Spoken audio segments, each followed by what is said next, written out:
सजेति सिन्दूरोऽधनो देवो यत्पादपङ्कजस्मरणं वा सर्वणीर्वितमसारासन्नासिते विघ्नानां या कुन्देन्दुतुषारहार्दौरः या शुभ्रवस्त्रामृता या वीणावरदण्डमण्डितकरा या श्वेतपद्मासना या ब्रह्माच्युतशङ्करप्रभृतिभिः देवैः सदा वन्दिता सा मां पातु सरस्वती भगवती निःशेषदाढ्यापहामूकं करोति वाचालं पङ्गुं लङ्घयते गिरिं यत्कृपातमहं वन्दे परमानन्दं माधवं नारायणं नमस्कृत्य नरं चैव नरोत्तमं देवी सरस्वतीं व्यासं ततो जयमुदिरे वसुदेवसुतं देवं कंसचाणूरमर्दनं देवकी परमानन्दं कृष्णं वन्दे जगद्गुरुं गुरुर्ब्रह्मा गुरुर्विष्णुः महेश्वरः गुरुः साक्षात् परब्रह्म तस्मै श्री गुरुवे नमः. श्रोता वक्ता श्रीराम समर्थ. जय जय रघुवीर. आपण आता साईचरित्रामधला 17वा अध्याय पाहतोय. आता उभी क्रमांक 51. आत्मज्ञ सदा अहंभावरहित धर्माधर्म शुभाशुभ विरहित तया सते संसारांतर्गत हिताहित कायप. आत्मज्ञ ज्याला आत्म्याचं ज्ञान झालेलं आहे असा आत्मज्ञ, सदा अहंभावरहित असा ज्याला आत्मस्वरूपाची जाणीव झालेली आहे असा मनुष्य, त्याचा सगळा अहंकार निघून गेलेला असतो. त्याचं कारण असं की अहंकार निघून गेल्याशिवाय त्याला आत्म्याचं ज्ञानच होतं.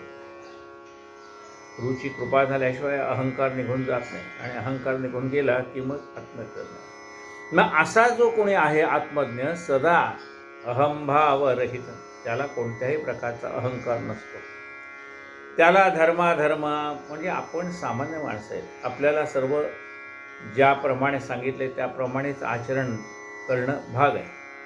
पण तो स्वतः देहावरती नसल्यामुळे, म्हणजे ब्रह्मानंदी निमग्न असल्यामुळे त्याला कोणत्याही प्रकारचे नियम त्याला लागत नाही. तयासते संसारांतर्गत हिताहित काय. ज्याला बाकीचे काही नियम लागत नाही त्याला संसारातले तर नियम काय लागणार आहे.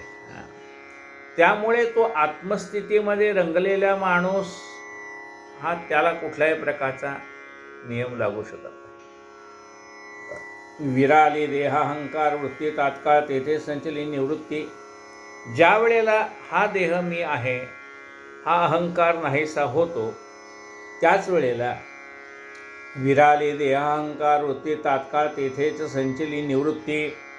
त्याच क्षणी माणसाच्या मनामध्ये सर्वापासून तो मनाने निवृत्त व्हायला पाहिजे. तेव्हा शरीराने निवृत्त होऊन काय उपयोग आहे. प्रपंचाचा राग आला म्हणून डोक्यात राग घालून गेला जंगलात तरी सगळी प्रपंचाची आठवण येणार.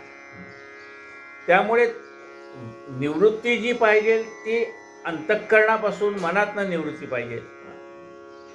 विराली देहाहंकार वृत्ती तात्काळ तेथेच संचली निवृत्ती. ज्या वेळेला हा देह म्हणजे मी आहे हा भाव नाहीसा होतो. आता हे सगळे कशामुळे? हा देह मी आहे, मग ही माझी देहाची बायको आहे, ही माझ्या देहाचे आई वडील आहेत, हे माझ्या देहाचे नातेवाईक आहेत. देह हा देह आहे मी, हा भाव निर्माण झाला की हे सगळं आलंच प्रपंचाला. आणि हा देह मी नाही हा भाव निर्माण झाला की मग तो कशातच गुंतत नाही. जो देहात गुंतत नाही तो प्रपंचात कसा गुंतणार आणि ह्या बाकीच्या गोष्टीत कसा गुंतणार. विराली देहाहंकार वृत्ती तात्काळ तेथे संचली निवृत्ती. तीच जीवाची परमात्म स्थिती कोणनिश्चिती बांधावी. तीच परमात्म स्वरूपाशी तो एकरूप झाला आहे याची खूण मनाशी बांधावी. प्रवृत्ती ठाई शत्रुमित्र निवृत्ती तो तो हे विचित्र. प्रवृत्ती ठाई शत्रुमित्र. जोपर्यंत प्रवृत्ती आहे की हा देह म्हणजे मी आहे तोपर्यंत ह्या देहाला सुख देणारे ते सगळे आपले मित्र आणि ह्या देहाला किंवा मनाला त्रास देणारे सगळे आपले शत्रू. आपल्या मनाला दुःख होईल असं कोणी वागणारे, आपल्या मनाविरुद्ध वागणारे ते सगळे आपले शत्रू. आणि जे कोणी आपल्या मनासारखे वागणारे आहेत किंवा ह्या देहाला सुख देणारे ते सगळे आपले मित्र. त्यामुळे मित्रत्व आणि शत्रुत्व कुठपर्यंत आहे? जोपर्यंत देह हा मीच आहे ही भावना आहे तोपर्यंत. प्रवृत्ती ठाई शत्रुमित्र, निवृत्तीचे तो हे विचित्र, मीच मी पाहता सर्वत्र शत्रुमित्रत्व ते कैचे. आता निवृत्ती म्हणजे ज्या वेळेला त्याला कळतं की मीच सर्वात व्यापून आहे, हा भाव जेव्हा त्याच्या मनामध्ये निर्माण होतो त्यावेळेला मित्रही नाही आणि शत्रूही नाही. कौरवात मी पांडवात मी अणुरेणुत रमलो, असं भगवंताने सांगितलंय. ज्या वेळेला तो या अवस्थेला प्राप्त होतो तो सर्वत्र जो म्हणतो मीच आहे, कुठले माझे मित्र आहेत, कुठं माझे शत्रू आहेत. जेथे जातो तेथे माझी भावंडी आहेत. ते कधी असं म्हणत नाही की मी जिथं जाईल तिथं मला शत्रू भेटतात, नाही. जेथे जातो तेथे माझी भावंडी आहेत. ऐस्या महासुखापुढे देह महत् दुःख ते बापुढे, तै कोणाही सुखारडे महत् सुख आतुडे जये. अशा महासुखापुढे या देहाच्या दुःखाकडे कोण लक्ष देत बसले. तर म्हणले हा देह आहे, या देहाने काही कर्म केले, त्यामुळे ह्या देहाला मिळणारं जे काही लाभहानी आहे ते ह्या देहाचं कर्तृत्व या देहाच्या माध्यमातून त्यांनी केलेलं आहे. चांगलं कर्म केलं आहे तरी ह्या देह म्हणजे कुठला तर देहाच्या माध्यमातूनच करणार ना, चांगलं कर्म असो का वाईट कर्म असो. मग ज्या देहाच्या माध्यमातून त्यांनी चांगलं कर्म केले त्याच्या पुण्याचे मिळणारे लाभ हा देह भोगेल, आणि ह्याच देहाच्या माध्यमातून पाप केलेलं असल्यामुळे त्या पापाचं जे काही कर्म दुःख आहे ते सुद्धा हे शरीर भोगेल. मला त्याच्याशी काही कर्तव्य नाही. देह त्याचं सुखदुःख भोगेल अशी त्याची अवस्था असल्यामुळे त्याला त्या देहाला मिळणारा आनंद, त्या मिळणारं दुःख त्याच्यात तो गुंतून पडत नाही. ऐस्या महासुखापुढे देह दुःख, देह महत् दुःख ते बापुढे, तै कोणाही सुखारडे महत् सुख आतुडे जाई. जेव्हा त्याला महत् सुखाची प्राप्ती होते तेव्हा तो देहाच्या सुख दुःखासाठी रडत बसत नाही. तो आनंद मोठा मिळाला आहे ना, मग हे दुःख काहीच नाही. बघा प्रसूतीचं दुःख केवढं मोठं आहे मातेला. पण ज्यावेळेला मुलाची प्राप्ती होते म्हणा, मुलीची प्राप्ती होते म्हणा, त्यावेळेला त्या मातेला केवढा आनंद होतो. म्हणजे दुःख आहे पण पुढचा मिळणारा आनंद मोठा आहे.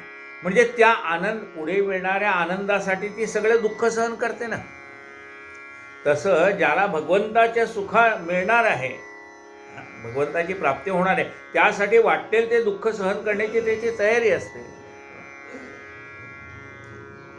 ऐस्या महासुखापुढे देह महत् दुःख ते बापुढे, तै कोण ऐहिक सुखारडे महत् सुखा तोडे जाई. ऐहिक दुःखाचे डोंगर कोसळोत मग त्यावर, परितो नहालेल वर गिरीवर केवळ धीराचा. मग ऐहिक म्हणजे प्रपंचामध्ये वाटायला येणार ऐहिक सुख असो काही दुःख असो, त्याच्यामध्ये तो सुखाने आनंदात होत नाही, दुःखाने दुःखात जात नाही. तो म्हणतो हे प्रारब्धाचे भोग आहेत, येतील तसे निघून जातील, तो त्याच्यात गुंतून पडत नाही. अरे दिवस आला म्हणजे रात्र येणार आहे, रात्र आहे म्हणजे दिवस येणार आहे, दुःख आहे म्हणजे सुख येणार आहे, सुख आहे म्हणजे कालांतराने दुःख येणार आहे. त्यामुळे हे सुख दुःखाचे येणारे चपेटे त्याला त्याचा स्पर्श होत नाही, म्हणजे तो त्याचं मनावर घेत नाही. जसं पाऊस पडतो डोंगरावरती पण तो सगळा उतरून खाली निघून जातो. ऐहिक दुःखाचे डोंगर कोसळून मग त्यावर, परितो नहाले लवर गिरीवर केवळ धीराचा. अनेक संतांची उदाहरण आहे त्यापुढे. संत कीर्तन करत होते आणि त्यांचं कीर्तन चालू असताना निरोप आला, तुमचा एकुलता एक मुलगा गेला म्हणून. बाकीच्या टाळकऱ्यांनी कीर्तनकारांनी काय असेल ते थांबवले, भजन करायचं नाही बाबा, ते आता महाराजांचा मुलगा गेला एकुलता एक, मग काय करायचं.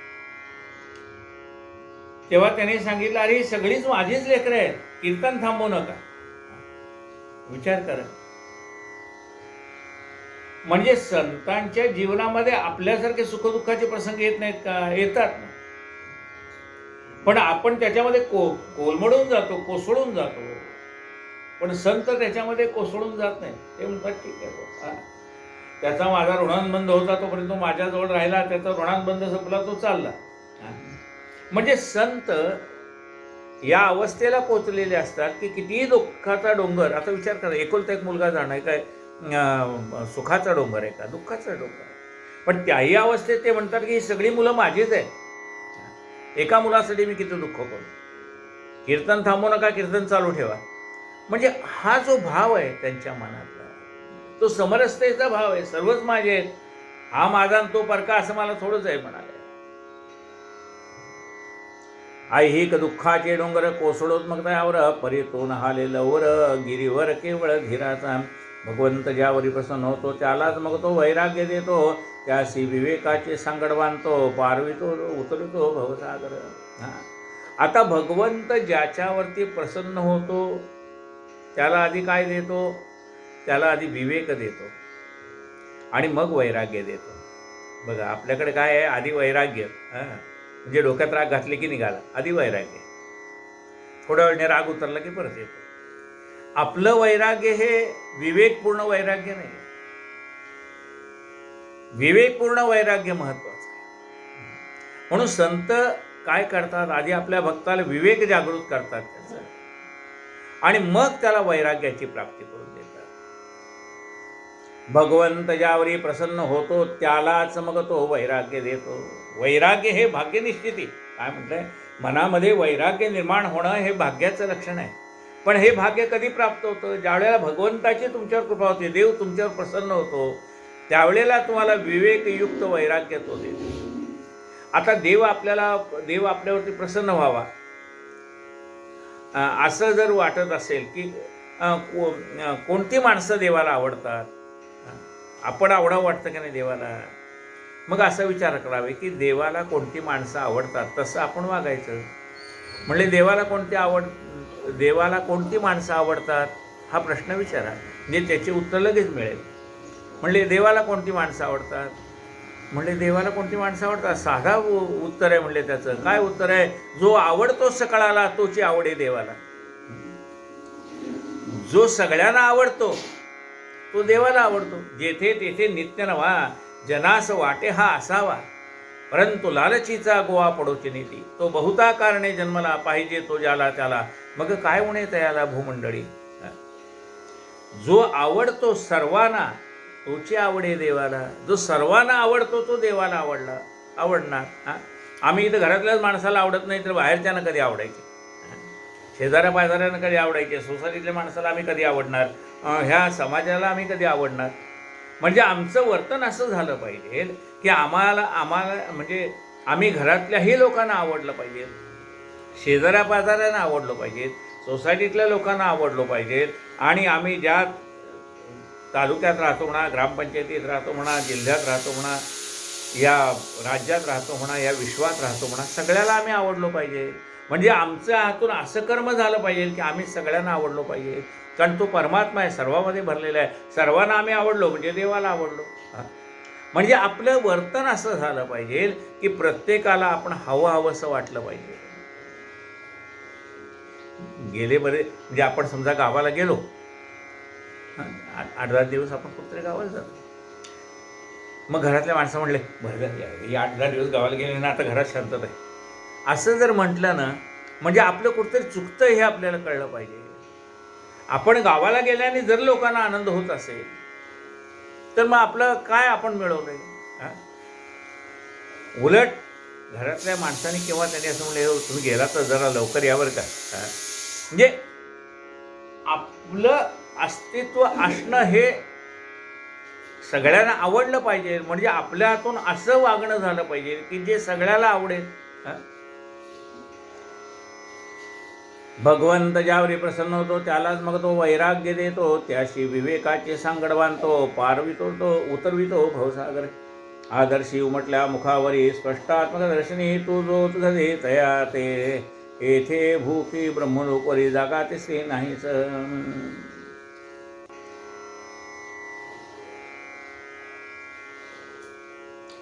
या आरशामध्ये पाहिल्यानंतर जसं तुम्ही पाहाल तसं आपला चेहरा दिसेल.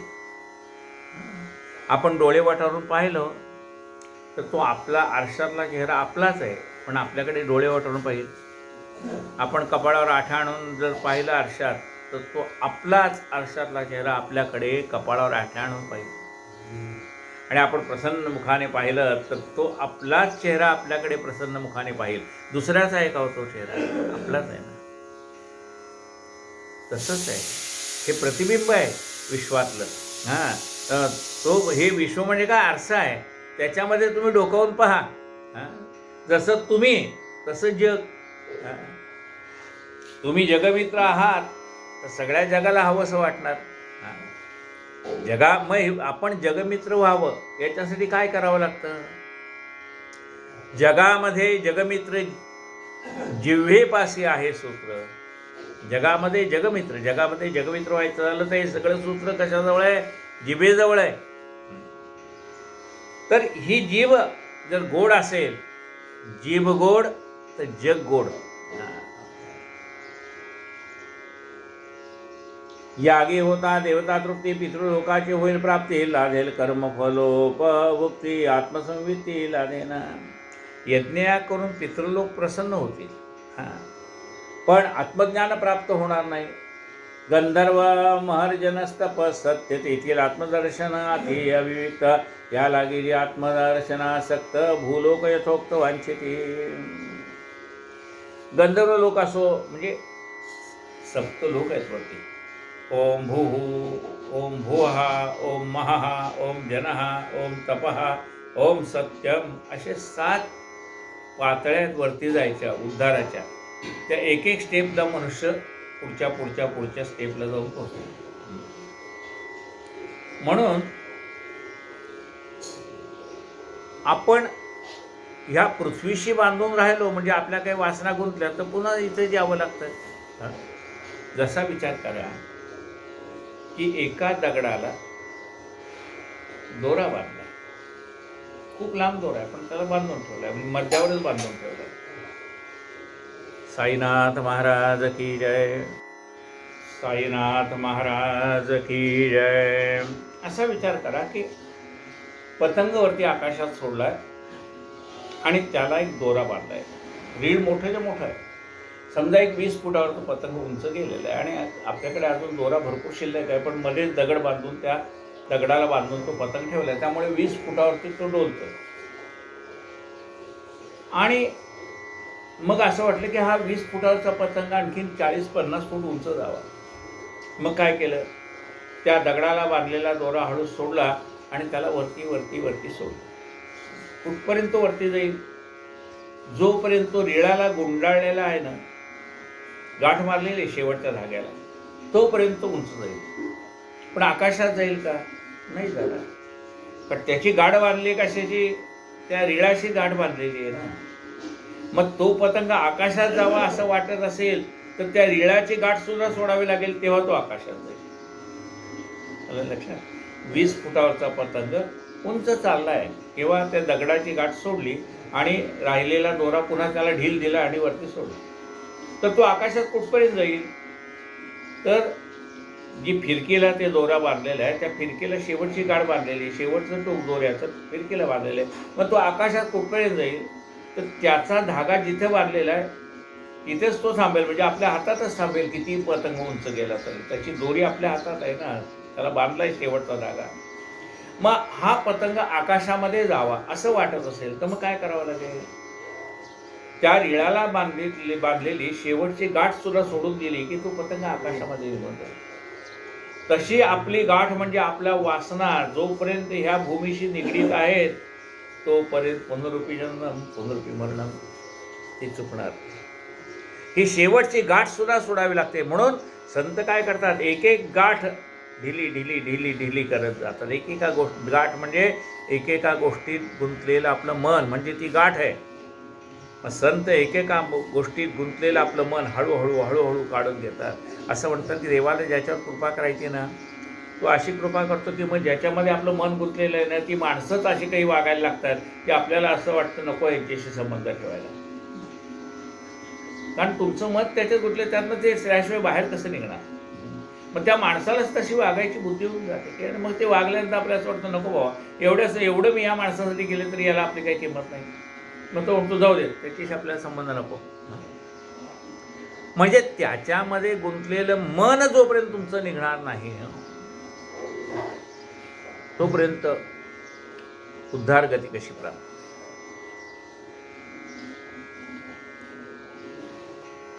येथे होता चित्तशुद्धी आदर्शा परी निर्मल बुद्धी, शुद्ध आत्मस्वरूप त्रिशुद्धी प्रतिबिंबित होत असे. आता समजा आरसा मलिन असेल, म्हणजे आरशावर धूळ बसली, तर आरशावर धूळ बसलेली असेल तर आपलाच चेहरा आपल्याला आरशात दिसणार नाही. पण आरसा जर स्वच्छ केला तर आपली प्रतिमा आरशात दिसायला लागेल. तसं आपल्या मनामध्ये असलेली सगळी किलमिशं काढून टाकली तर जग चांगलंच आहे ते आपल्याला दिसायला लागेल. त्यातला जो चांगुलपणा आहे तो आपण पाहू शकू.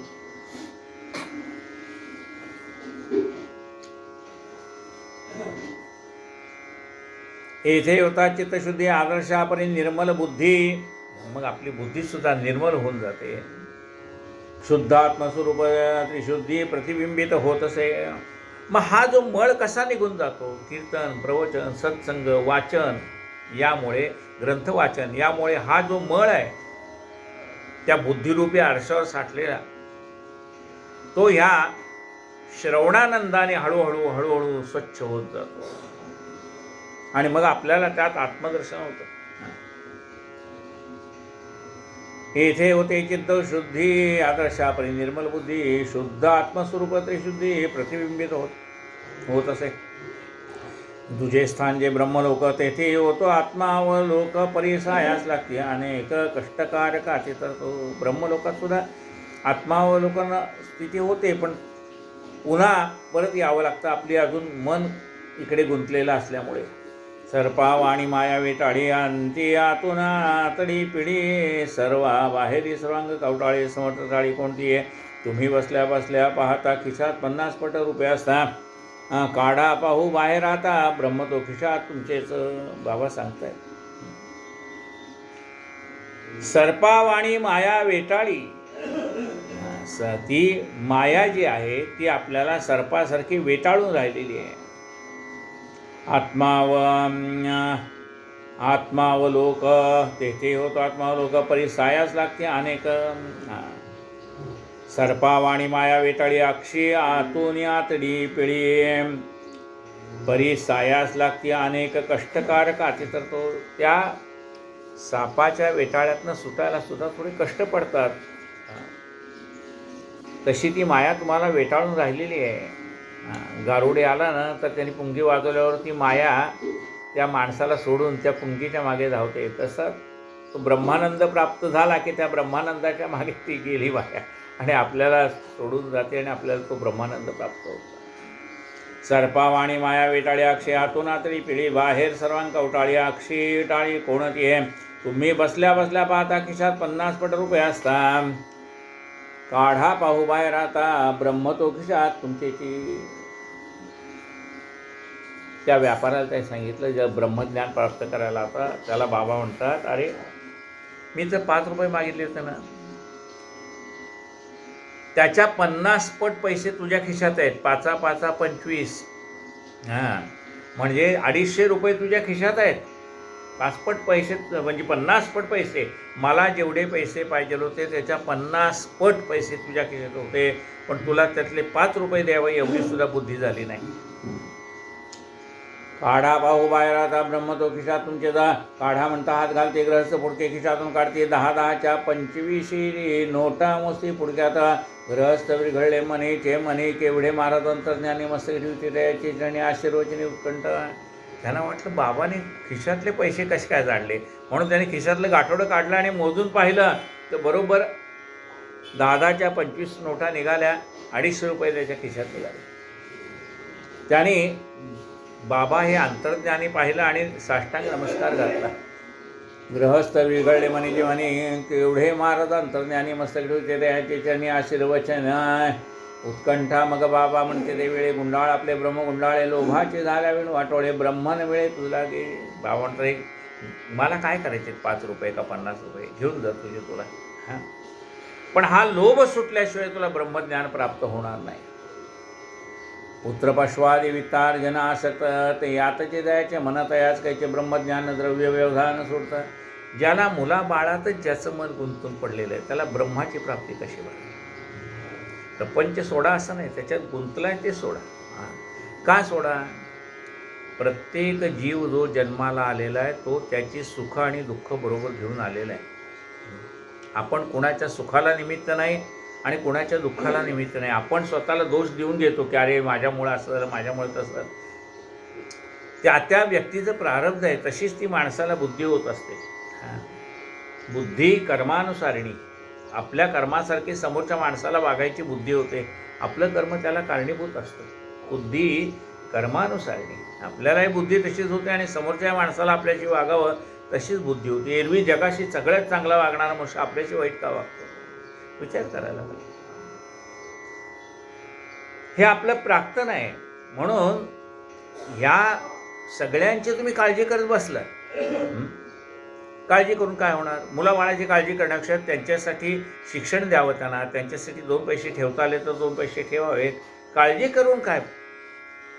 काळजी करायची नाही, त्याच्यासाठी व्यवस्था करायची त्यांची आणि आपण निश्चिंत राहायचं.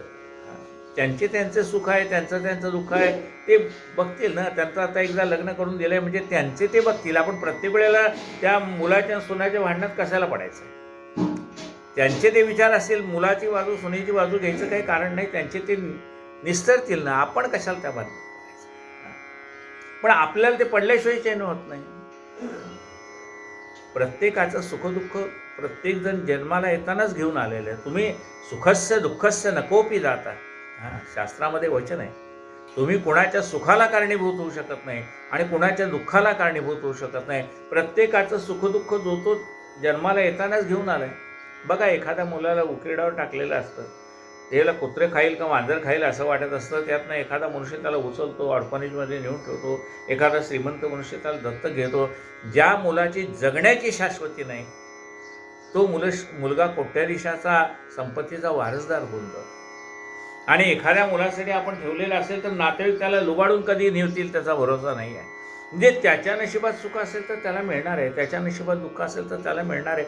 आपण कोणाच्या सुखाचे दुःखाचे कारणीभूत नाही. त्याचं कर्म त्याच्याजवळ.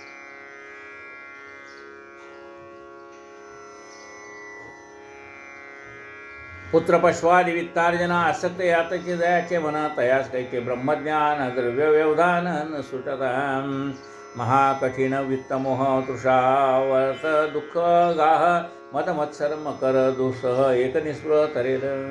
बरं, ह्या पैशाचं काय बघा, ह्या लोभाचं स्वरूप. अमुक मिळालं की समाधान असं आहे का हो? नाही.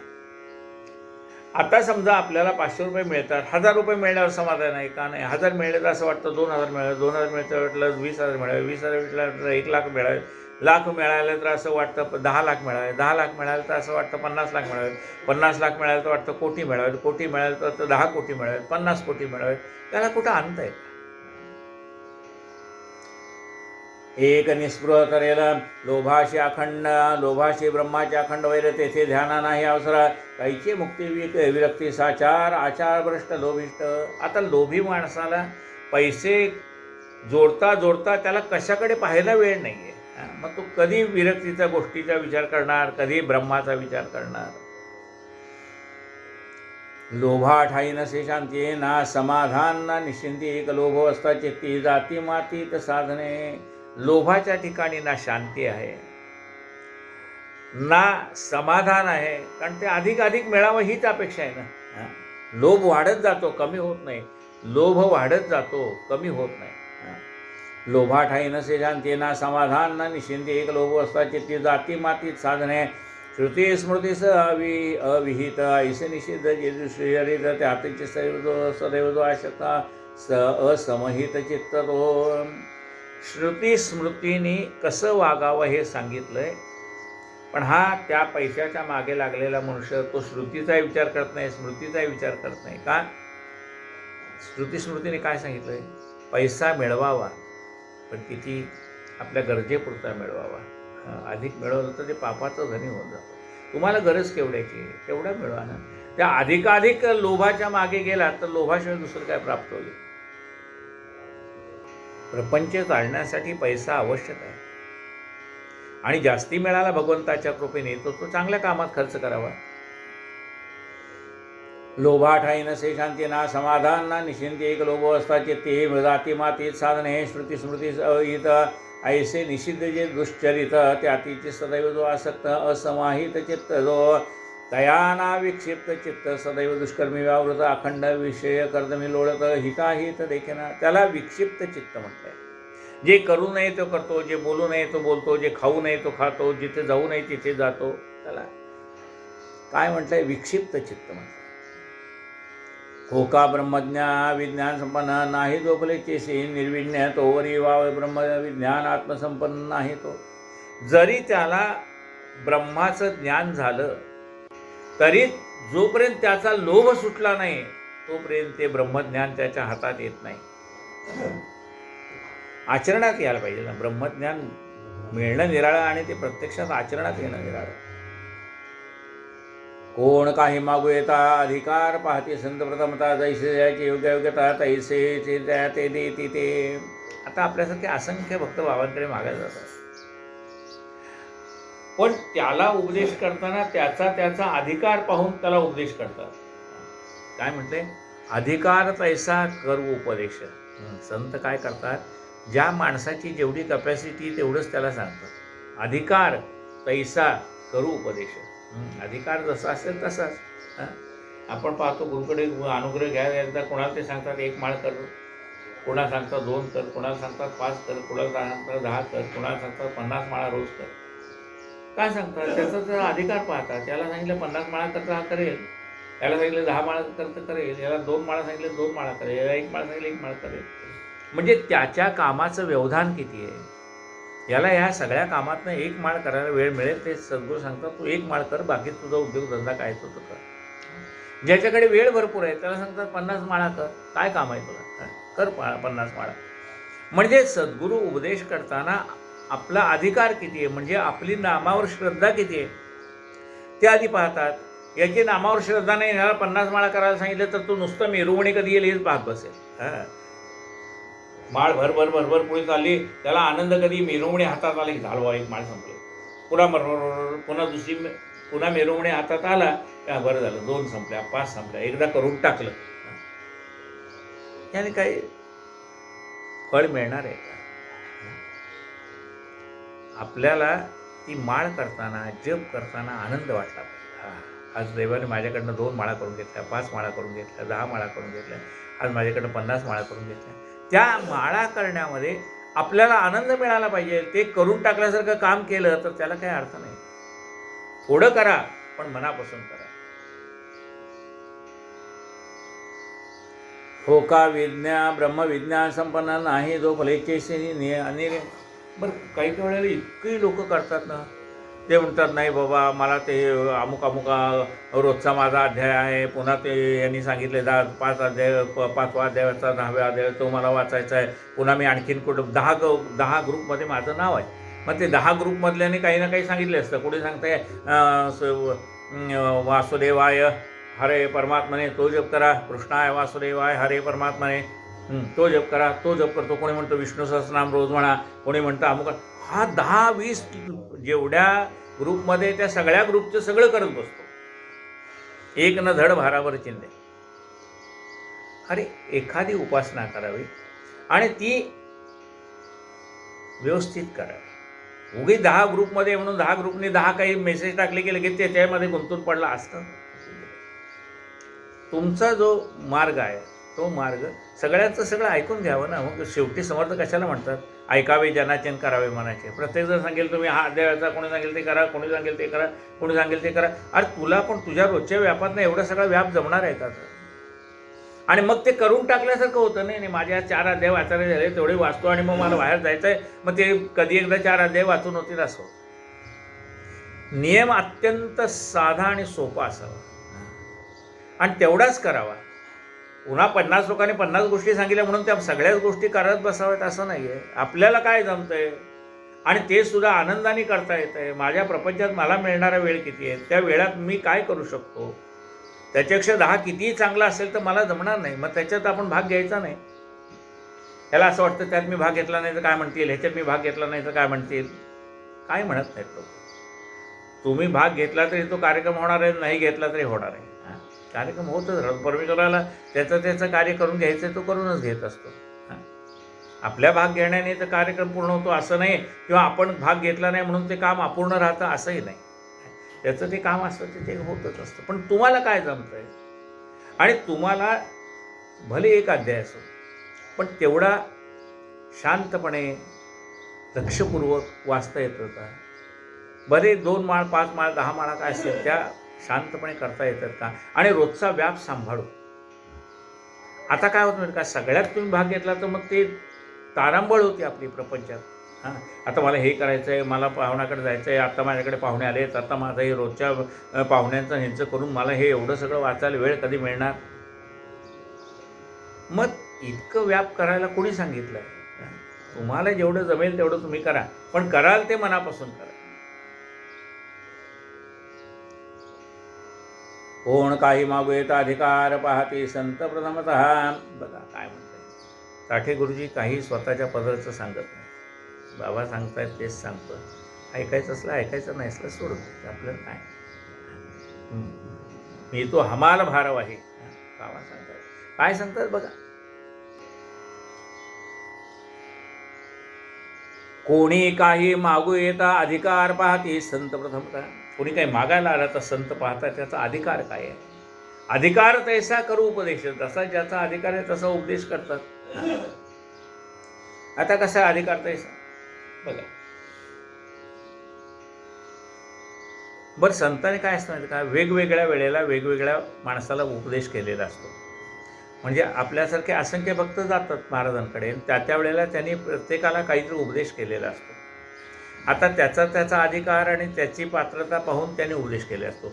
पण ज्या वेळेला त्या संतांचं चरित्र लिहिलं जातं ना, त्यावेळेला सगळे अनुभव एकामागे येतात. आणि मग काही वेळेला असं होतं की पहिल्या अध्यायात तर एका भक्ताला त्यांनी वेगळं सांगितलं आहे आणि दुसऱ्या अध्यायात त्याच्या विरुद्ध दुसऱ्याला सांगितलं आहे. मग आपली पंचायत पडते की अरे नेमकं काय, त्याला नेमकं काय म्हणायचं आहे. प्रपंच अवघा अशाश्वत त्यात गोऊ नका चित्त, असं समर्थाने एके ठिकाणी सांगितलं आहे. आणि एके ठिकाणी सांगितलं आहे ज्याचे ऐहिक धड नाही त्याचे परत्र पुस्तिक आहे. ज्याला धड प्रपंच करता येत नाही त्याला परमार्थ कसा करता येईल. मग म्हणजे असं का सांगितलं, ज्याचे ऐहिक धड नाही त्याचे परत्र पुस्तिक आहे असं का सांगितलंय. आणि हे तर म्हणतात प्रपंच अवघात अशाश्वत त्यात गोऊ नका चित्त. ज्याला प्रपंच धड करता येत नाही त्याला परमार्थ करता येणार नाही असं एके ठिकाणी म्हणतात.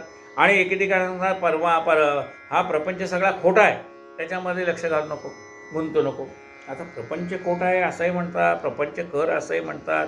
मग असं काय, एका भक्ताचा एक भक्त आला होता, काय म्हणत होता की माझे घरचे म्हणतायत लग्न कर, मी करू का नको करू. आता समर्थाने पाहिलं की ह्या माणसाच्या मनात विरक्ती एवढी झाली की याला जर मी लग्न कर म्हटलं ना तर 6 महिन्याने वर्षाने हा त्या बायकोला सोडून देणार आणि त्या वैराग्याचे विचार मनात आल्यामुळे तेच करत बसणार आणि पुन्हा त्याचं समर्थन करणार.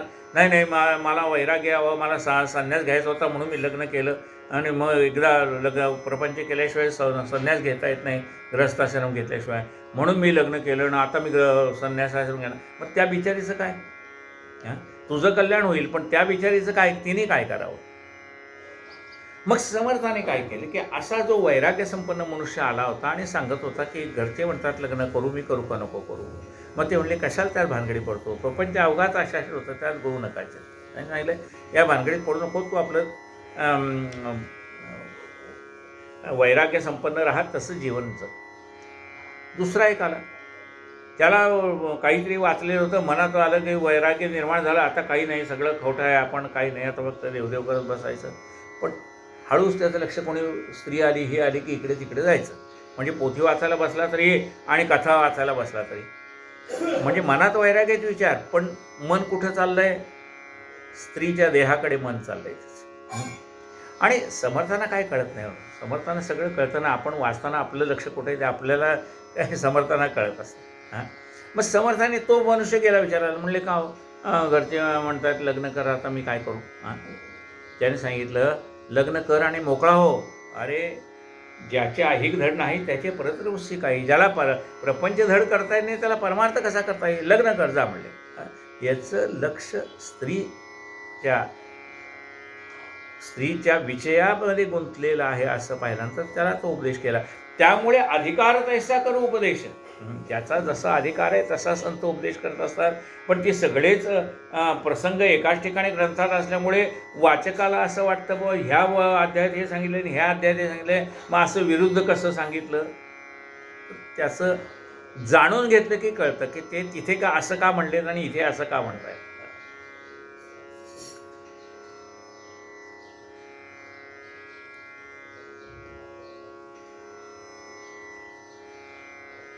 कोण काही मागू येता अधिकार पाहते संत प्रथमता तैसे दयाची योग्य योग्यता तैसे त्या ते देते ते. आता हा काय मागायला आला होता? ब्रह्मज्ञान. आता महाराज म्हणले ह्याला मी ब्रह्मज्ञान कसं देऊ? आधी ह्याच्या मनातलं लोभ नाहीसा झाल्याशिवाय ह्याला ब्रह्मज्ञान कसं देता येईल? तो जरी मागायला आला तरी त्याला ब्रह्मज्ञान प्राप्त करण्या इतकी अजून कपॅसिटी निर्माण झालेली नाही, म्हणून त्याला ते देत नाहीत. हां, ते म्हणतील फार तर तुला आता कोट्याधीश आहे ना, तुला 10 कोटी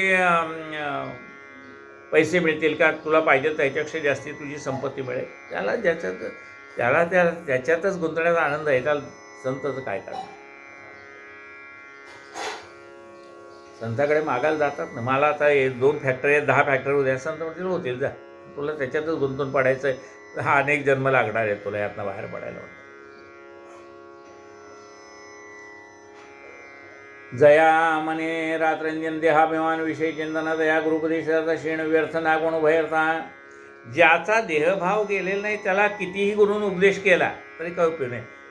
लोक 10 गुरु करतात आणि काय आपल्याला सांगतात, हो दत्ताने नाही का 24 गुरु केले, मग आपल्याला करायला काय हरकत आहे? पण कुठेतरी तू समजा 10 गुरु केलेस ना, तर कुठेतरी एके ठिकाणी निष्ठा अविचार ठेव. कुठे का होईना, 10 गुरु नाही 50 गुरु कर, जेवढे भेटतील तेवढे गुरुच आहे. पण त्यातल्या एखाद्या तत्वावरती की तोच गुरु तुला सर्वत्र भरलेला दिसला पाहिजे. ज्या ज्या स्थळी हे मनदाय माझे त्या त्या स्थळी हे निजरूप तुझे मी ठेवितो मस्तक ज्या ठिकाणी तेथे तुझे सद्गुरु पाहतो. त्या जे काही 10-50 गुरु केले असतील त्यातले एक गुरु तर तुला जिथे जिथे डोकं ठेवशील तिथे दिसतोय का? म्हणजे कुठेतरी एके ठिकाणी तरी श्रद्धा ठेव बाबा. जया मने रात्रंजन देहाभिमान विषय चिंतन तया गुरुपदेशाचा क्षीण व्यर्थ ना कोण भयर्था. चित्तशुद्धी झाल्या विना परमार्थ हेरी खूप आहे जो आपण ज्ञान गर्वाची ती मिरवण केवळ क्षीण तो खरं. चित्तशुद्धी झाल्याशिवाय मी परमार्थातला मोठा अधिकारी असं जरी त्याला वाटत असेल तरी जोपर्यंत त्याचं शुद्ध झालं नाही तोपर्यंत तो परमार्थातला अधिकारी नाही. त्याला ज्ञानाचा गर्व होतो. या स्तव रुचेल तेच बोलावे पचेल तितकेच अन्न खावे ना त्रिव्यर्थ अजीर्ण व्हावे हे तो ठावे सगळे का. म्हणून रुचेल ते बोलावे. बघा शास्त्र काय म्हणतं, सत्यम वद प्रियम वद. सत्यवद पण प्रियवद. मग खरं सांगायचं आहे पण ते शुगर कोटेड सांगायचं आहे, गोड भाषेत सांगायचं आहे, कठोर भाषेत नाही सांगायचं. आता एखाद्याचं आयुष्य संपत आलं की त्याला तुझं आयुष्य संपलंय असं सांगायचं आहे का? नाही. अरे जेवढे दिवस आहेत ना तेवढे आनंदात काढ बाबा. म्हणजे तू कधी जाशील त्याचा गॅरंटी नाही, पण जेवढे आहे तुझ्या हातात तेवढं तर आनंदाने काढ. म्हणून रुचेल ते बोलावे आणि पचेल ते खावे. जे लोकाला हितकारक सांगायचं आहे पण ते गोड भाषेत सांगायचं आहे. पचेल तितकेच खावे. जर पचेल तितकं खाल्लं पाहिजे, नाही तर मग अजीर्ण, रोज उलट्या, एक दिवस राहत नाही. पचेल तितकेचे अन्न खावे ना त्रिव्यर्थ अजीर्ण व्हावे तो ठावे सगळे का. माझा भांडार भरपूर आहे देईन जो जो जे जे आहे परी ग्राहकाची शक्ती पाहे देतो मी साहे तेच की. पण मी देताना माझं भांडार भरलेलं आहे आणि ज्याला जे पाहिजे ते देण्याचं सामर्थ्यसुद्धा माझ्याजवळ आहे बाबा म्हणतात. पण त्याची घ्यायची झोळी पाहिजे ना. देणाऱ्याचे हात हजारो दुबळी पाहिजे झोळी. आपली झोळी बळकट असेल मग संत म्हणतात की त्याची झोळी जेवढी आहे तेवढंच मी देतो, जास्ती दिली तर फाटून जाईल, जमिनीवर पडून जाईल. ऐका जरी हे लक्ष देऊ नये पापाला तुम्ही कृतकल्याण या पवित्र मशिदीत बसून असत्य भाषण न करी मी. म्हणले बघा तुम्हाला जे पाहिजे ते द्यायला सामर्थ्य माझ्याकडे, या मशिदीत बसून मी खोटं बोलत नाही. ही संतवाक्य सुधा सरिता भावार्थे येथे बुडी देता अंतर्बाह्य लादे शुद्धता क्षाण नव्हता म्हणाचे. हे संतवाक्य म्हणजे संतांच्या मुखातल्या निघालेल्या वाक्यामध्ये आपण बुडी मारावी, म्हणजे त्याचं चिंतन करावं. मळ सगळा नाहीसा होईल मनातला. ऐसा साईनाथाचा महिमा वर्णू जाताना पुरे शिवा उपमो कैसे त्या निर्पमा शुद्ध प्रेमाधीन जो. असे साईनाथ महाराज किती वर्णन करून सांगू. ते निरुपम आहेत, त्याला उपमा कशी देऊ. हा स्वामी म्हणजे बाबा शुद्ध प्रेमाच्या अधीन राहतात. माऊलीची सकाळांची विश्रांती, अर्थशांतांची कल्पवल्ली, आश्रयांची दीनदुबळ्यांची जी छाया, ही सगळ्या जगाची माऊली आहे. माऊली ही सकाळाची आणि विश्रांती आर्तश्रांताची. जे आर्त आहेत, आर्तभक्त आहेत, जे कंटाळून गेले ह्या प्रपंचाला, त्यांचं विश्रांती स्थान म्हणजे बाबा आहेत. कल्पवल्ली आश्रयांची, जे त्यांच्या आश्रयाला आलेत त्यांच्या मनातल्या मनोकामना बाबा पूर्ण करतायत. दीन दुबळ्यांची ही छाया आहे. संसारावरी पाणी देऊन गिरी कपाडे मौन धरून एकांतवास स्वीकारून निज निर्ज कल्याण एक दक्ष दो. ऐसे संत असते बोत केवळ जे साधे ते निज स्वार्थ अथवा केवळ निज परार्थ परमार्थ काय की अर्थ इतराते. आता काही संत आहेत जे गिरे अरण्यामध्ये जाऊन तपश्चर्या करतात, पण त्याचा लाभ कोणाला, त्यांना स्वतःलाच, त्यांचा स्वतःचा उद्धार म्हणून करतात.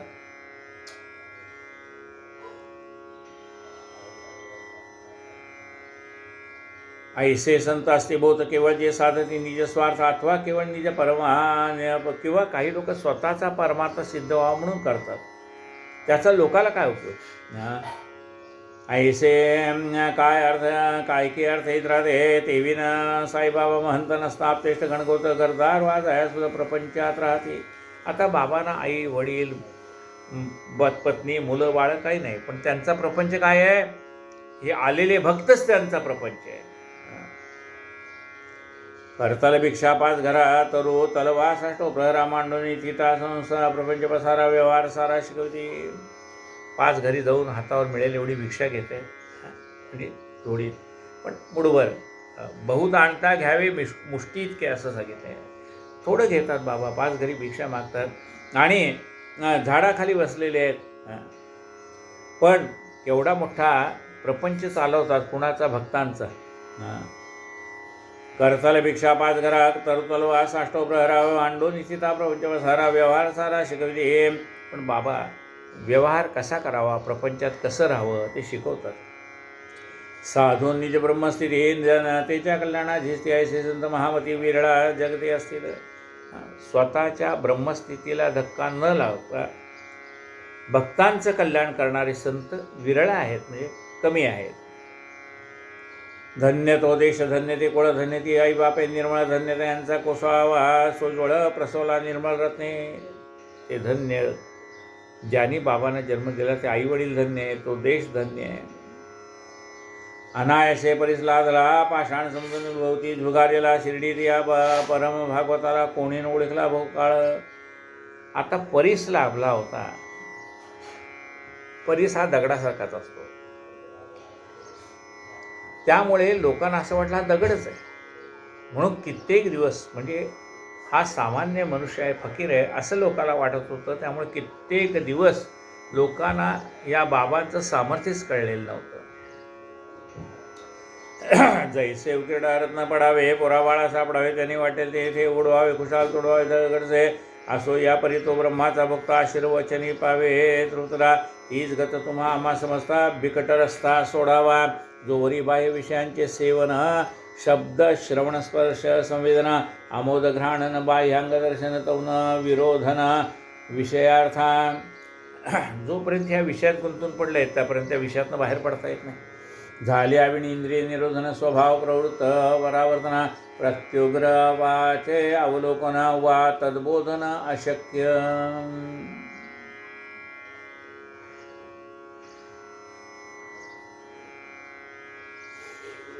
झाली आविण इंद्रिय निरोधन, जोपर्यंत आपली इंद्रिय आपल्या ताब्यात आलेली नाही. इंद्रिय निरोधन म्हणजे आपल्या इंद्रियावरती जोपर्यंत आपला ताबा झाला नाही, ती इंद्रिय आपल्या स्वाधीन झाली नाही. झाली आविण इंद्रिय निरोधन स्वभाव प्रवृत्त परावर्तन, आपला स्वभाव बदलला पाहिजे. एरवी काही पाहिलं की हे मला पाहिजे ते पाहायला पाहिजे, तर तो आता मला काही जरूर नाही, म्हणजे दिसलं तरी त्याच्याकडे त्याचं लक्ष जात नाही. प्रत्युग्राचे अवलोकन वा तद्बोधन अशक्य, तोपर्यंत जोपर्यंत म्हणजे मनाची ही निवृत्ती होत नाही तोपर्यंत आपल्या मनाला त्याची विश्रांती प्राप्त होत नाही. आधी व्हावे सर्वेषणा विहीन मग सद्गुरुशी अनन्य शरणाय सा जो दृढश्रद्धा संपन्न आत्मविज्ञान पात्र तो.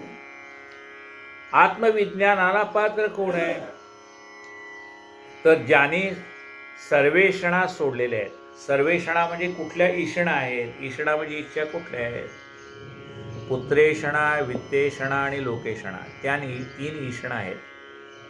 पुत्तेषणा म्हणजे पुत्रेषणा, पुत्रेषणा, वित्तेषणा आणि लोकेषणा. मुलाबाळामध्ये गुंतून पडला आहे पुत्रेषणा. आणखीन धनाची अपेक्षा आहे वित्तेषणा. लोकांनी मला चांगलं म्हणावं म्हणून कामी करतोय त्याला लोकेषणा म्हणते. या तिन्ही ईषणेतनं बाहेर पडता आलं पाहिजे.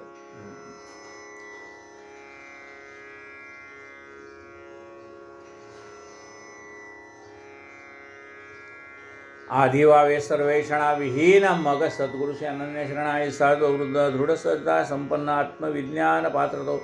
असा ज्याची दृढश्रद्धा सद्गुरू रे तो विज्ञान आत्मविज्ञानाला पात्र होतो. श्रोत्रादी पंचेंद्रिय पंचज्ञानेंद्रिय तेजी त्यागी जेल जाई स्वविषय विषय मन संकल्प विकल्प स्वहे त्यागी निषय जे काळी. ज्या वेळेला हे विषय त्या विषयातनं गुंततात त्या इंद्रियांचा विषय बदलला पाहिजे. बघा, पाहणे हा डोळ्याचा विषय आहे. त्याला सगळं मॉलमधलंच पाहावं वाटतं. पाहणे हा डोळ्याचा विषय. ऐकणं हा कानाचा विषय आहे. लोकांच्या चाहड्या ऐकण्यात फार आनंद होतो. म्हणजे बघा, विषय आहे त्या त्या इंद्रियाचा. या जिभेचा विषय आहे खाणं. मग वाटेल ते खातो आणि वाटेल ते पीत. म्हणजे असं जे हे पंचविषयाकडे धावणारं मन आहे. आता विषय म्हणजे त्याला तो विषय पाहिजेच. त्या इंद्रियाचा तो विषय तो त्याला पाहिजे. मग फक्त काय करतात संत? त्याचा विषय बदलतात. पाहणं सोडत नाहीत, पाहू नको म्हणत नाहीत, कारण पाहणं हा डोळ्याचा विषय आहे. तो पाहणारच. ते म्हणले तुला पाहू वाटतं ना, मग आता डोळे तुम्ही घ्या रे सुख पहा विठोबाचे. तुम्ही ऐका रे कान माझ्या विठोबाचे. मनाला वाटेल तिथं जायची सवय, नको तिथं जातं वर. मनात येते धावगी राही विठ्ठलाचे पाय. मग त्या मनाला मनाचे जे म्हणजे त्या इंद्रियांचे विषय, तो इंद्रियांचा विषय काय केलाय? विषय तो त्यांचा झाला नारायण. विषय झालाय नारायण, हाच विषय झालाय. आणि त्यामुळे त्यांच्या आड काहीच येईना. डोळे जे पापकर्माला प्रवृत्त होते ते सत्कर्माला प्रवृत्त झाले. कान जे पापकर्माला प्रवृत्त होतं ते कान हे सद्गुणाला प्रवृत्त झालं. म्हणजे चांगले विचार ऐकायला प्रवृत्त झालं.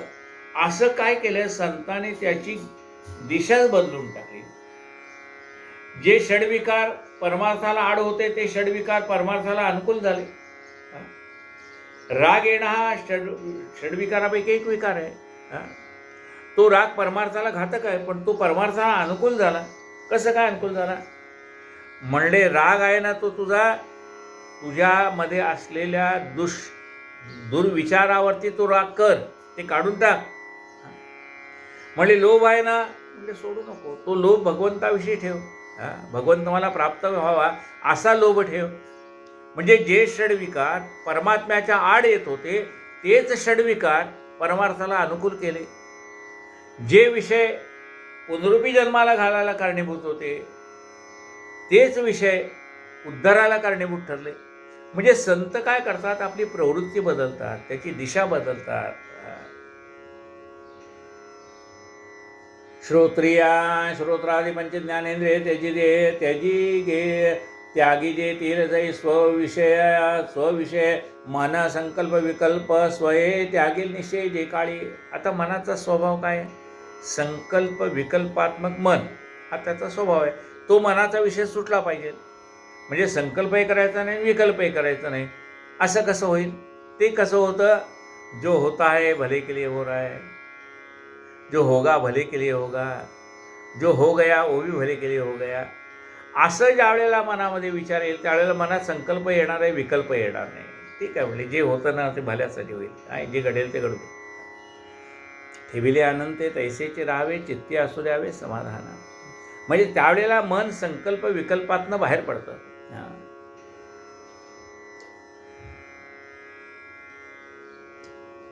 श्रोत्रे आदी पंचज्ञानेंद्रिय त्यागी जेतील जै स्वविषय मने मन संकल्प विकल्प स्वय त्यागील निषय काळे एवं प्रवृत्ती निवृत्ती दयांतर बुद्धी सांडील विष निषय व्यापार तेच ते परमगती नियसाच्या निर्विकार ब्रह्मते. अशा प्रकारे प्रवृत्तीपर असणारं मन निवृत्तीपर ज्यावेळेला होऊन जातं. बुद्धी सुद्धा म्हणते की भगवंताच्या मनात असेल तसं घडेल. ती आपला निश्चय करणं हा बुद्धीचा स्वभाव, एखाद्या विषयाचा निश्चय करणं बुद्धीचा स्वभाव, ते सगळं ते भगवंतावर सोडून देतो. तेच ते परमगती साचार निर्विकार ब्रह्मते बुद्धी होईल निश्चय शून्य चित्तही जै पावेल चैतन्य तैच तो एक न तदन्य आत्म्या ते धन्य जाणेल. त्याची बुद्धी पण भगवंताच्या चरणी अर्पण करतो. त्याचं चित्तसुद्धा चैतन्यमय होऊन जातं. जसा विचार कराल तसं मन आहे. बघा मन कसं आहे, विषयाकार आहे. तुम्ही जसा विचार कराल तसं मन त्या विषयामध्ये होऊन जातं. जसं भरतराजा अंतकाळी या हरणाचं काय होईल असा विचार करता करता त्याला मरण आलं, तो पुढच्या जन्मी हरणच झालं. अंतकाली मती सागती. ज्याच्या मनामध्ये अंतकाली भगवंताचं नाम आहे तो भगवंताच्या स्वरूपामध्ये विलीन होऊन जाणार. विषयापासून विन्मुख होतील इंद्रिय आत्मोन्मुखा तेव्हाच प्रगटेल निज सुख इतर सर्व सुख ते. आत्म्याशी ज्या वेळेला मन समरस होईल ना त्यावेळेला त्याच्याजवळ सुखाशिवाय दुसरं काय. चिदानंद रूप शिवोहम शिवोहम. जे विषय विकार प्रच्छन्न अतिसूक्ष्म दुर्दर्शात्मज्ञान परमानंद प्राप्तीचे साधनाती गहना कळावया हिरण्यगर्भपदापर्यंत ह्या मूत्र विषय विरक्त तोच एक ब्रह्मपदाभिषिक्त तो एक मुक्त जाणावा. हिरण्यपदापासून आपला कसा जन्म झाला आहे, आपण कुठून आलो आणि हे सगळं कसं विश्व निर्माण झाले, पुन्हा आपण त्या विश्वामध्ये कसं विलीन होऊन जाणार, हे ज्याने जाणलेलं आहे त्याला परमानंद पद प्राप्त होतं. तो एक मुक्त होऊन जातो. चित्तास विषयापासून हळूहळू माग होते फिरून आत्मस्वरूपी स्थिर करून आत्मज्ञान जोडावे. मग चित्ताला हे जे सगळ्या विषयामध्ये गुंतलेले हळूहळू त्या विषयातनं काढून भगवंताकडे ते मन लावावं. एकदा ते लागलं ना मग काय परिस्थिती होते. आता कोठे धावे मन तुझे चरण धरले, तुझे चरण देखील या. भगवंता तुझं आता चरण पाहिलं ना आता मन माझं दुसरीकडे कुठे जाणार नाही. घार हिंडते आकाशी तिचे चित्त पिल्लापाशी. चित्तास विषयापासून हळूहळू मागवते फिरवणे आत्मस्वरूपी स्थिर करून आत्मज्ञान जोडावे. या मूत्रफळ भोग विराग हर्षशोकादी द्वंद्व त्याग बुद्धिवंतासीचा हा भोग अध्यात्मयोग तो हाचे. आणि जे काही आपल्या वाट्याला येणारं सुखदुःख ते आनंद आला तर काय रडत बसायचं काय, आनंद आला तर आनंद उपभोगावा, दुःख आलं तर दुःखाचं मनावर घेऊ नये. आनंदामध्ये आनंदी राहावं, दुःखामध्ये गुंतून पडू नये. आनंदामध्ये सुद्धा गुंतून पडायचं नाही, पण पेढे खाताना तोंड वाकडं करायचं काय कारण आहे. तो आनंद घेताना आनंद घ्यावा. अधिदैवाध्यात्मिक अधिदैवाध्यात्माधि भौतिके निखिल वडवा नळ ज्वालादिके संतप्त संसारार्णव ओदके कोणके सुखे असेला येणे वावया निज उद्धारण व्हावे. साई प्रसाद संपन्न करावे. तच्चरित्रावलोकन श्रवण मनन सादरे. म्हणून त्यांनी साई बाबांचं चरित्र श्रवण करावं, मनन करावं.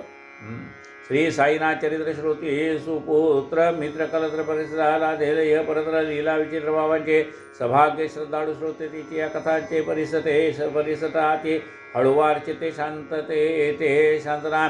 या कथा निस्संद निर्धरे कर्म लवडविरे वेद्य श्रवणद्वारे नयने शिरे रूप साजिरे. साईचे कथा ऐकता ऐकता श्रवणद्वाराने बाबांचं रूप आपल्या मनामध्ये स्थिर होतं. श्रवा चित्रश्रवणे पातकारहास. कथा ऐकतानंतर कथा ऐकता ऐकता आपल्या पापांचा नाश होतो. श्रवणे शुद्ध चरित्रे श्रवण करता रास पातकारास. चरित्र श्रवणे काळावरी कासा. चरित्र श्रवणे परमोल्हास. श्रोते निरायास पावदे. श्रवणे शुद्ध अंतःकरण. श्रवणे चुके जन्मरणा. श्रवणे श्रोत्या ब्रह्मपण. केवळ ब्रह्मार्पण कर्माने. आपण ऐकल्याने श्रवणे शुद्ध अंतःकरण. आपला अंतःकरण शुद्ध होतं. श्रवण केल्याने जे ज्ञान मिळतं त्यामुळे आपण जन्ममरणाच्या फेऱ्यातनं मुक्त होतो. ऐसा हा साई सेवा काम सेवा का सदा करी निष्काम.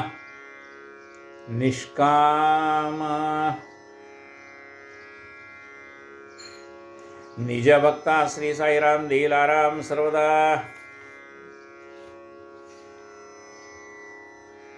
देईल सर्वदा. भागशः या ग्रंथाचे वाचन अथवा श्रवण किंवा परिशीलन मनन आणि निध्यासन करा. निधन श्रोते आनंदो ब्रह्मेति व्यजानात हे तरी तैत्तिरीय श्रुती विख्यात तेज बाबा अनुवादित श्रुती निर्णित बघता ते. आनंदो ब्रह्मेति. आनंद हेच ब्रह्माचं स्वरूप आहे असं तैत्तिरीय उपनिषदात सांगितलेलं आहे. फिकीर न करावी यत्किंचित सदा सावे आनंदभरिता. चिंता न करावी आवरणांत उपदेश नित्यभावांचा. बाबा म्हणतात फिकीर करू नका, चिंता करू नका. मी आहे ना, मै हो ना, असं बाबा म्हणतात. काळजी करू नका.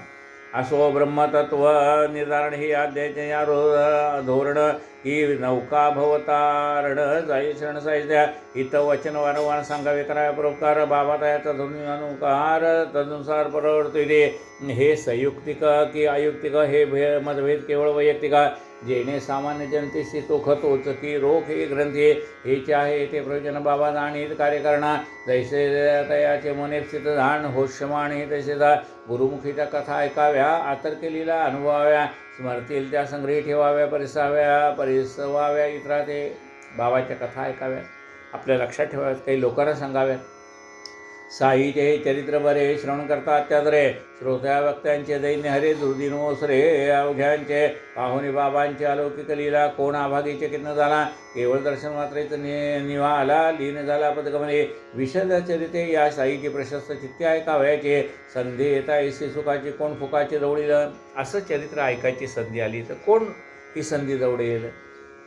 पुत्रमित्र कलात्रावर्त कामक्रोधादिग्रहयुक्त नाना रोग.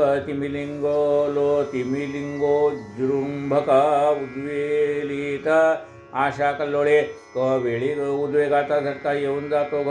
घटको घटका द्वंद्वमा दोन्ही उडतो खटका. परीन तटाका तोडावे. स्वयेची जीवास करावा बोध की तूच आहेस हे ब्रह्मशुद्ध झाला असे देहसंख्येबद्ध नलिका पिपील सुखदैसा. आपल्याला नेहमी बोध करावा तूच ब्रह्म आहेस. तू स्वतः गुंतून पडलाय. ज्याप्रमाणे डोळी वाळत घालण्यासाठी एक रॉड लावलेला होता अंगणामध्ये आणि त्याच्यावरती पोपट बसलेला होता आणि ती जी रॉड लावलेला होता त्याच्यामध्ये एक दांडी होती. त्यामुळे त्याच्यावर तो रॉड असा फिरायचा त्याच्यावर काही असेल तर त्यामुळे तो पक्षी त्याच्यावर बसल्यानंतर पुन्हा जसा तो रॉड फिरायला लागला तसा पक्षी फिरायला लागला. त्याला असं वाटलं मी रॉड सुटला, माझ्या हातनं जर रॉड सुटला तर मी पडून जाईल खाली. तेव्हा तो घाबरला आणि तो रॉड काय सोडायचा, तो त्याच्यावर बसला होता तो रॉड म्हणजे ती नळी सोडायच्या तयारीत तो नव्हता. कारण त्याच्या मनात भीती बसली होती की हे सोडलं तर मी मरणार.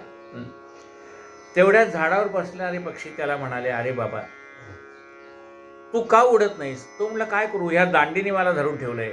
ते म्हणले दांडी कशाला तुला धरेल, अरे तू दांडीला धरले, तू दांडी सोडून दे म्हणजे मुक्त संचार करशील.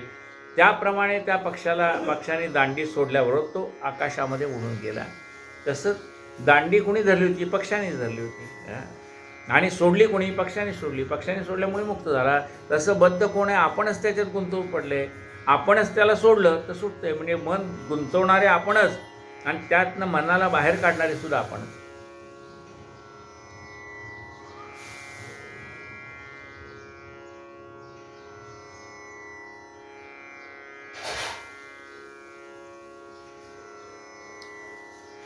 नलिका पिनद्ध शुकदैसा. शुक म्हणजे पोपट. नलिका पिनद्द शुकदैसा भुलला असे केवळ मोहमाये तेने विसरला असे निज सोये तुझा तू सावध होय स्वरूपाये झडकरी. या माया मोहामध्ये गुंतून पडल्यामुळे तुला आत्मस्वरूपाचा विसर पडलेला आहे. भ्रमामुळे वाढला ब्रह्मदेहाभिमान आदी संभ्रमा मृगजला समहे मी मम जाणून निर्मम होई का. ज्याप्रमाणे मृगजळ आहे म्हणजे हरणाला जंगलातनं जाताना समोर पाणी दिसतं, तिथं प्रत्यक्ष पाणी नसतं. ती जमीन तापलेली असते, वरनं वारा वाहत असतो. त्या तापलेल्या जमिनीवरनं वाढणाऱ्या वाऱ्यामुळे तिथं पाण्याचा भास निर्माण होतो. त्या मृगाला वाटतं तिथं पाणी आहे म्हणून त्याला मृगजळ असं म्हटलेलं. आणि त्या पाण्याच्या आशेने ते हरिण तिथं जातं. पण जसं आपल्याला वाटतं प्रपंचात सुख आहे म्हणून आपण पाहतो, पण ते मिळालं का म्हणजे नाही. सुख म्हणत आहे दुःख ठाकोनी आले, भजन सकळ गेले चित्त दुश्चित्त झाले. प्रपंचामध्ये सुख आहे म्हणून धडपडत होतो, मिळालं का म्हणाले सुख नाही म्हणाले. सुख म्हणत आहे दुःख टाकोनी आले. मी आणि माझा मीपणा सोडून दे. मी तू म्हणाचे प्रपंची गुंतावे का नीट विहंचे सोडा वळले पाशपंची उड्डाणे उंची विहर के भक्त मुक्त तेथे बद्धता असे बद्धतेपाशी मुक्तता असे परत होऊन या उभयदशे शुद्ध स्वदेशी राहिवा. हे तो साक्षे पतेचे ज्ञान सुख वा दुःख सर्वाज्ञान दौडो निसंपादी विज्ञान ब्रह्म ज्ञान पाशे देही जोरी मी तू म्हणा तो निज हिताचा लेखणा तो टाक पाहि आपापणा कृपणपणा भिरकावी. मी तूपणा सोडून दे आणि आपण आत्मस्वरूप आहोत याची आठवण ठेव. कुबेरा समधनवंत भिक्षावृत्ती जरी विचारत तरी ते केवळ नष्टचरित विपरीत ज्ञान अज्ञाने. कुबेरासारखा धनवान आहे आणि भिक्षा मागतोय, कारण त्याच्याजवळ असलेलं धन त्यांना माहीत नाही. एक कोट्याधीश मनुष्य होता, तो मरण पावला. त्याच्या मुलाला वाटेल तशी सवय होती, त्यामुळे त्याने सगळी संपत्ती त्याच्या असणाऱ्या नादामध्ये संपवून टाकली आणि ज्या ठिकाणी तो व्यापार करत होता त्याच ठिकाणी भीक मागायला लागला. तेव्हा त्याचा या वडिलाचा एक मित्र आला, म्हणले का रे भीक का मागतो. तो म्हणले काय करू याच ठिकाणी बसून मी व्यापार केला, पण आता माझा धंदा चालत नाही, मला भिक्षा मागायची वेळ आली, लोकांकडनं कर्ज काढायची वेळ आली. ते म्हणले असं का करतो तू, जिथं बसलायस ना त्याच्या खालीच बाबाने धन लपवून ठेवलं आहे, ते काढ. आणि त्याने ते खालचं काढली, जमीन उकरून काढली, आतमध्ये सोन्याचा अंडा होता. बघा खाली सोन्याचा अंडा आहे पण ह्याला माहीत नाही. त्या सोन्याच्या अंड्यावर बसून हा भीक मागतोय का, अज्ञान आहे म्हणून. ज्ञान प्राप्त झाला आता सोन्याचा अंडा आहे, मग त्याच्या वाईट वृत्ती ते सगळ्या निघून गेल्या, कारण ह्या वाईट वृत्तीमुळे आपल्याला दारिद्र्य त्याला कळलं आणि त्यामुळे तो चांगला वागायला लागला. त्याच्याजवळच धन होतं. तसं तुझे आहे तुझं पाशी परी तू जागा चुकलास. कुबेरा समधनवंत भिक्षावृत्ती जरी विचरित तरी ते केवळ नष्टचरित विपरीतपणा अज्ञाने करावे. नित्य सच्चास्त्र श्रवण विश्वासे पाळावे. सद्गुरुजना राहून सदा सावधान अनुसंधान राखावे. पाहून जनते आचार पद्धती निर्धार मार्ग चोखाळते. असंख्यची उद्धरती सहज गती त्यांचेने कथा येतील ऐशी घटका घडेल भवपाशातून सुटका दया निशहा मनास चटका अवचट तटका तो सोडी. आता ज्यावेळेस तो पाहतो अनेक लोक मनुष्य देहाला येऊनच त्याने परमार्थ साधला आहे, त्याला भगवंत भेटला आहे, मग त्याला असं वाटतं की मी पण त्यांच्यासारखाच आहे ना, मग त्यांना देव भेटला तर मला पण भेटेल. कदा येईल ऐशी घटका घडेल भवपाशातून सुटका दया हरनिशा मनास चटका अवचट चटका तो तोडे साधवेल तो एकांत साधून संसार निस्तारी काळ बंधना अध्ययन आणि आत्मचिंतन यात चिरंतन असावे. जेव्हा आपल्याला वेळ मिळेल तेव्हा एकांतात जावं. संसार हा असार आहे लक्षात घ्यावं आणि सद्गुरु वचनाचं मनन चिंतन करावं. श्रद्धा भक्ती श्रद्धान्वित मने शिष्य पूर्ण विनय समने शरण गे साष्टांग गेले आविडे ज्ञान केणे गुरुन दे. श्रद्धा आणि भक्तीपूर्वक जोपर्यंत नम्रतापूर्वक शिष्य गुरुला शरण जात नाही तोपर्यंत गुरु ज्ञान देत नाहीत. सर्वस्वी गुरु शुश्रूषा करावी. बंध मोक्षवृत्ती विवरावे. विद्यादी प्रश्नी करावी. गुरुरावे सफलता. गुरुची सेवा करावी.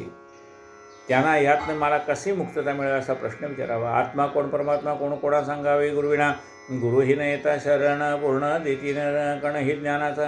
आत्मा कोण परमात्मा कोण हे बाकीचं कोण सांगणार, गुरुच सांगतील. पण तोही शिष्य गुरुला पूर्ण शरण केल्याशिवाय सांगत नाहीत. ज्ञान गुरुविना इतरे देता ज्ञाना संसार निवर्तक ते होईना. ओ मोक्ष फलवलवही असेना मना ठासेना कदापि. गुरुशिवाय इतरांनी किती ज्ञान देण्याचा प्रयत्न केला तर ते मनात ठसत नाही. तस्मात गुरुविना ज्ञानो हे विदित सकल विद्वान हे.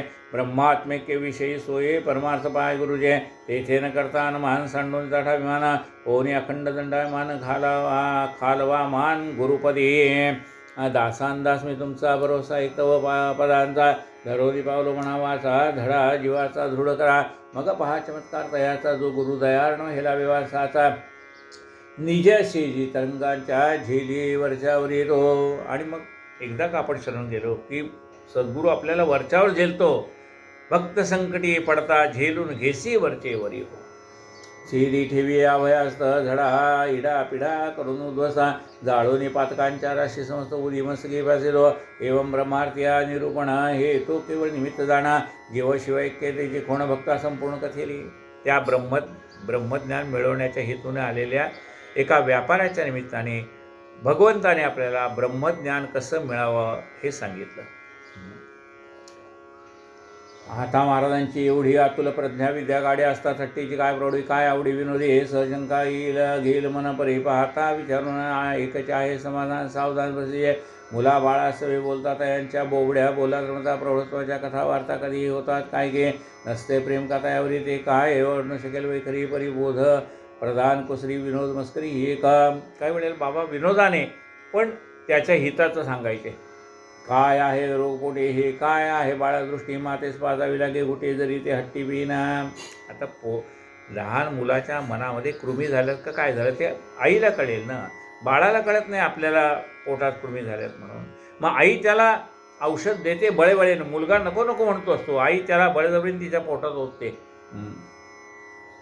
हट्टी पिया जरी तो हट्टी बिना. आधी कधी गोंजारून अंधारून गोंजार कधी नेत्रपिंजारून. कधी चतुर्दश रत्न प्रयोगजन. कधी आलिंगन सप्रेम. कधी आई त्याला गोड बोलून औषध पाजते. कधी रागवून औषध पाजते. कधी 2 रट्टे मारते आणि औषध पाजते.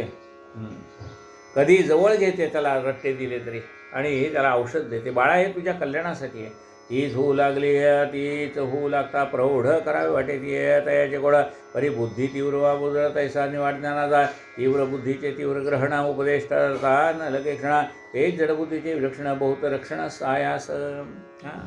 तीक्ष्ण बुद्धी ज्याला आहे त्याला लवकर आत्मसात होतं. आता बघा लहान मुलांना कॉम्प्युटर लगेच कळतो आणि आपल्याला ह्या वयात कॉम्प्युटरचं ज्ञान नसतं. मुलं पटकन बाबा हे बघा म्हणजे आपल्याला माहीत नाही पण त्यांची बुद्धी ते ज्ञान ग्रहण करण्याला सक्षम आहे. आपल्याला ते ज्ञान यायला वेळ लागेल. तीव्र बुद्धीचे तीव्र ग्रहण उपदेश ठरता न लगे क्षणात ऐसे जडबुद्धीचे विलक्षण बहुत रक्षण करायचा. समर्थ साई ज्ञाननिधी दया भक्ताची जैसे बुद्धी आधी निर्धारून पात्र शुद्धी ज्ञान समृद्धी विकृत. आधी बाबा काय करतात पात्र शुद्ध करतात. काल आपण दुधाचं उदाहरण पाहिलं. भांडं स्वच्छ केल्याशिवाय दूध घेत नाही. तसं बाबा ब्रह्मज्ञान देण्याच्या आधी त्याचं पात्र म्हणजे त्याचं मन आधी शुद्ध करतात. तया असं पूर्ण अंतर्ज्ञान दया तया असं आधीच सर्वाची धाड दया असं दैसे युग साधन तयाचे नियमन तैसेचे. बाबांना प्रत्येकाचं मन कळतं किती मलिन झालेलं आहे किती स्वच्छ आहे काय आहे आणि त्याप्रमाणे त्याचं आधी मन स्वच्छ करतात आणि मग त्याला ज्ञानप्राप्ती देतात आणि तसं साधन त्याला सांगतात. जैसा दयाचा अधिकार तयाचा आधीच करून विचार योग्यानुसार भक्तांचा भार भावना.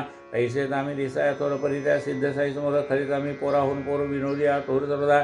बाबांचे विनोदांचे बाबा गरजे जे ठाई दया सादर ते येतेष्ट पुरवणी समग्र राखेला व्यग्र भक्तात. सुबुद्धी वा बुद्धिवंत वाचेला प्रकटेल परमानंद फलिसता वाढेल श्रवण छंद. मनाने स्वानंद संतुष्टी आवर्तनी परमार्थ बोध निधी ध्यासनी महदाल्लद सौख्य उपजेला खंड निर्वाद. ऐशी आगादी लीला भाग्य जेणे अनुभव येथीला. यत्किंचित असेल भोगला काया वाचा म्हणे तो खिलेला तर केलेला साईचे.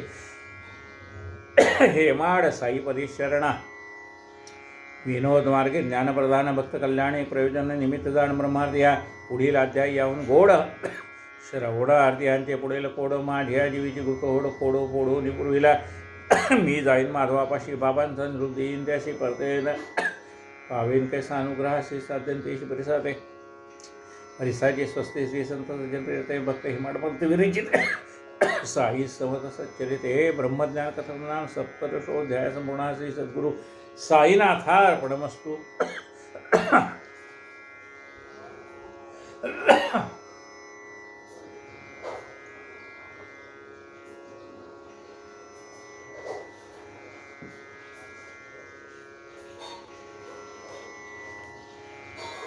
या ठिकाणी 17वा अध्याय पुरा झाला. श्री गणे